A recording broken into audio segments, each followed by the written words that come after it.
Loose Art for the Ring magazine. Delighted today to be joined with Tony Sims here on a nice Wednesday afternoon.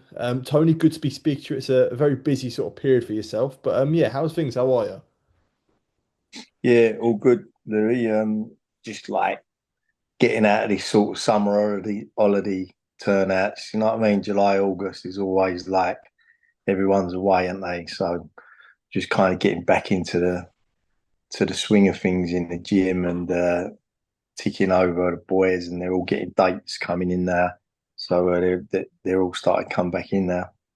Yeah, good stuff. I guess we'll touch on a few of the stable before we sort of go into the main news. But yeah, I wanted to touch on obviously a new member added, Johnny Fisher, training with yourself now. Yeah, I guess sort of how did the link up come about and the intention now with Fisher? Yeah, Johnny rung me out of the blue, to be honest. I didn't know that he'd even split with Mark. And he rang me up and told me he split and he was looking for a new trainer and he wanted to come down. So I mean, obviously my gym's really local to where he lives, and I think it's only 10 minutes from his house. So and I've known Johnny since he's turned pro. So I've always been fond of Johnny. He's a lovely man, and so yeah, he was quite an easy link up really. And he's been in the gym for about 3 weeks now, so he's doing well. What is it like working with someone like Fisher, who's quite a fair to say a raw talent? So I guess when you're developing someone like that who's young and has that lack of experience, I guess, how do you develop someone like Johnny with that in mind? Well, it just takes a lot of time and patience, Louis. I had a kid, you won't remember him, but a few years ago, and he'd never had any amateur fights at all. Mm. A kid called Lee Purdy, he was a welterweight, and he went on to win the British title, and he fought Devon Alexander in Atlantic City for the Mm. world title, and that's without no amateur experience. He had a few unlicensed fights at the Circus Tavern, so you have to be really patient because you can't expect them to pick things up like the fighters that have been boxing since like 5, 6, 7, 8 years old. They're obviously natural because they're like they've been doing it that long, but just a bit of patience. But they do, Johnny's a quick learner, so he picks things up, and also he's had a good base working with Mark Tibbs and Jimmy Tibbs. He's learnt a lot, and they put a lot of time into him. And he's since I first started to see him when he come down to my gym and sparred before he turned pro to where he is now. He's a good fighter, and but I'm just gonna put a lot of time into him, and he just needs to get back into the ring and start fighting again and building himself back up. I mean, he's only really young for an heavyweight. He's only 26, so he's a baby in heavyweight terms. So he's got plenty of time in front of him, and he just needs to get the right fights under his belt and keep learning. Yeah, I guess how does the rebuild look after the Dave Allen defeat? Listen, like we've all seen Derek Chisora, the heavyweights were a different breed of fighters, and they can lose and then look good in the next fight and come back, and everyone forgets about the loss. So, Mm. um, John, as I was saying, Johnny's really, really young for an heavyweight, and he's got plenty of time to learn. And the learning's done in the gym. He's a student of the game, and he really, really wants to learn. And it's nice to working with him, to be honest, because I like to teach and he really wants to learn. So it's quite an easy, it's an easy relationship. Yeah, that's good stuff. Want to touch on a massive fight that got announced for your stable on October 17th. George Liddard takes on Kieron Conway for the British title. Yeah, excited, I guess, for what is a massive step up for George in October. He is, and George is only young. He's only 23. He's turned 23, and so he's really young. And when we got offered the fight, Eddie said to me like, "You ain't got to take this fight," and but I think George is ready for this fight. He's a good kid. He's a mature kid. and he's had a couple of step up fights in his last couple of fights. He had a good 10 rounder with Azazi, and he had obviously the British title eliminator last time. So he's kind of stepped up to the plate, and he's boxed well in both them fights. And he's got a bit of experience behind him. He boxed in Vegas early in his career, and when we was out there, he sparred with some top fighters out there. So he's been around a lot of top fighters as well in my gym, sparring all the time. So I think he's ready now. And like Kieron Conway, he's obviously a veteran of the game. He boxed when he was a young kid. He boxed one of my fighters, Ted Cheeseman, for the British title when he had a draw when he was up and coming. But now George Liddard's up and coming. So boxing's like that.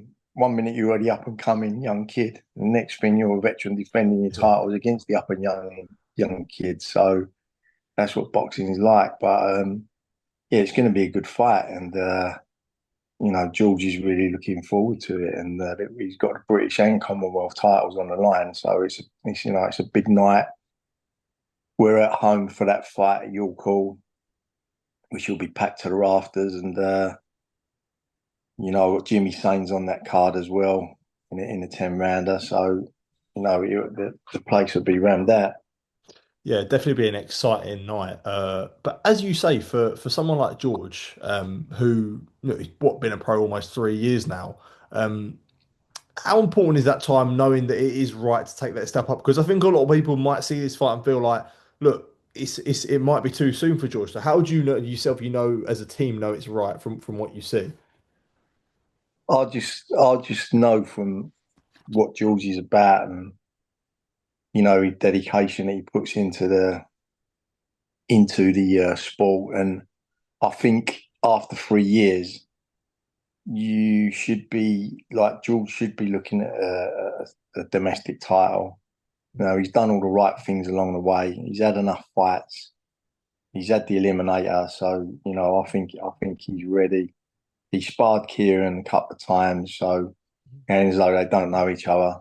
And yeah, I think it's the right time. And look, if it didn't go his way, he's 23 years old. Do you know what I Mhm. mean? It's like what Yeah, of what have we course. really lost? Do you know what I mean? Like he's got loads of time in front of him, but I'm confident that he can win, and I'm looking forward to it. Yeah, well, from one big fight to another monstrous fight. Yeah, obviously the rematch was announced today of Chris Eubank Jr. against Conor Benn. Yeah, first things first. I know it was potentially announced for September 20th, but that's been pushed back now, obviously to November 15th. But yeah, good to I guess you look at it as a benefit, more time to prepare for another big rematch for Conor. Well, Connor would have been ready for September the 20th anyway. As you know, he's always ticking over in the gym, and he enjoys that side of it. He enjoys the training side of it. But obviously, Chris weren't ready to fight on that date, so we've had to wait till November the 15th. So he's been ticking over anyway for a while now. He comes in the gym like Monday, Wednesday, Friday, but I don't want to start him too early in his training really. So I think he's going to like go away for a couple of weeks, maybe this month, and then come back fresh for the beginning of September, and then we'll probably start camp then. Is that hard to manage in a sense when you've got someone so eager to train like Conor? And you need to be like, look, just let's just notch it down a little bit. He is, and when he trains, he trains he trains like ferocious, like he just loves it. He's like a fish in the water. Do you know what I mean? He Mhm. just loves training, and you're right what you're saying. Sometimes it's hard to pull him back because he likes it that much. And however brutal the days go or the brutal the training session is, he seems to revel in it. And I'm always watching him because I don't want him to overtrain. And I felt in the last camp he was probably ready a couple of weeks beforehand, before the fight, and I kind of had to hold him back a little bit then. So you kind of got to get it right with Connor, because if you start too soon, he can overdo it. And but we'll have the date set out for when he starts, and he'll be ready to go. How much confidence do you take from the first fight, looking at the rematch now?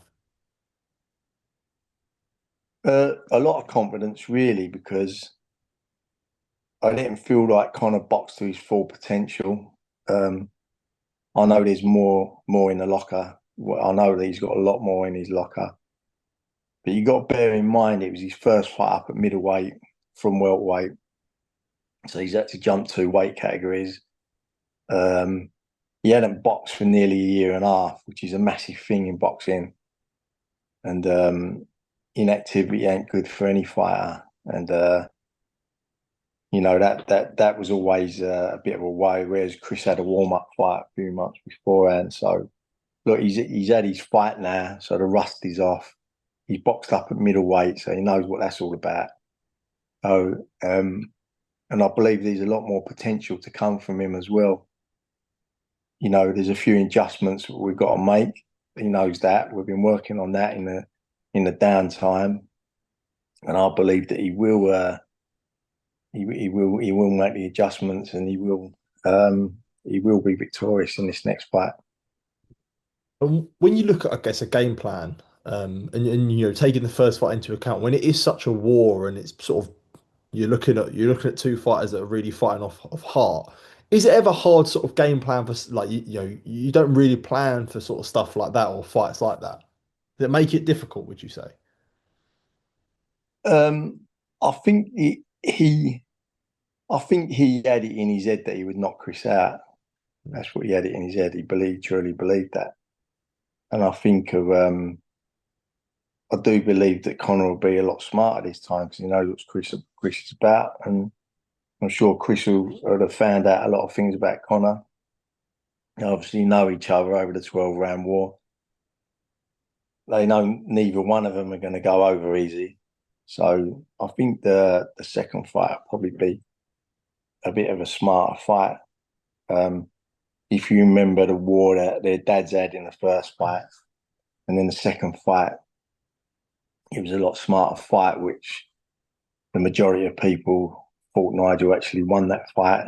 Me being one of them, I was ringside at that fight in Old Trafford, and I thought Nigel boxed really well that night. So, you know, everyone knows the bad blood between between them all, and it's going to be another great night. It's going to be in Tottenham Stadium, so it's going to be, a fantastic night of boxing.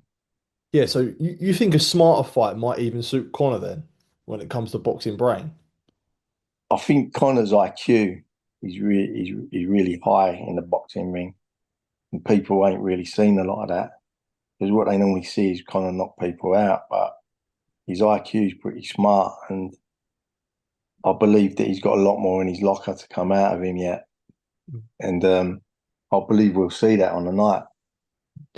I did want to ask you about the weight. It was a big thing in the first fight, and it's naturally going to be a big thing in the rematch. Conor, doesn't seem to care one slightest about people's concern for Chris when it comes to making 160 of the rehydration. From your point of view, what do you make of, I guess, the public concern for Chris making the weight again and with the rehydration? I just think it was a decision that Chris come to in the meetings, and you got to realise that Connor's jumping up 2 weights because we Mm. talk a lot about Chris's weight and rehydration, but it's a massive gamble when you're jumping up from 147 to 160. I mean, and how much weight can the opponent weigh? Do you know what I mean? It's like I think Connor come in at 156 on the morning of the weigh-in, which is like £2 over like middleweight, and he was drinking Mm. bottles of water on the way to the weigh-in. So Yeah. how much bigger do you want him to be? Like he's already weighed in a weight above him in reality. Mhm. So I think when you looked at Chris's last 5 fights, he made 160 comfortably. Mhm. So all of a sudden he can't make 160. So I don't know really. You know what I mean? That's their side of it. It's not my side of it. Yeah. Yeah, no, look, I completely understand. But yeah, literally, actually, just before I do let you go, I did want to ask, away from Ben Eubank Jr. about Craig Richards. Obviously, a lot going on at the light heavy with the light heavyweights at the moment. But yeah, looking for hopefully big fights in the future for Craig.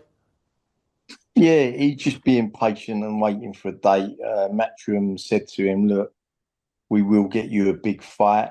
Um, you just got to be. We're just waiting for it's kind of the right opponent to materialize." But they promised him a big fight, so he's been ticking over in the gym. Obviously, he's eager to get the gloves back on again, but it's got to be the right fight for him, and I'm sure Matchroom will deliver that. And you know, he's still high up in the light heavyweights, and he's still a top ranked fighter, and we'll just wait on a date now. Good stuff. Look, Tony, always appreciate you taking time to speak to it. Always good to have you on. And yeah, all the best, obviously, for October 17th, November 20th and November 15th, sorry, and all the fight dates that you've got coming up. Appreciate it, mate. Thank you. Thanks, Lou. God bless, Cheers. mate.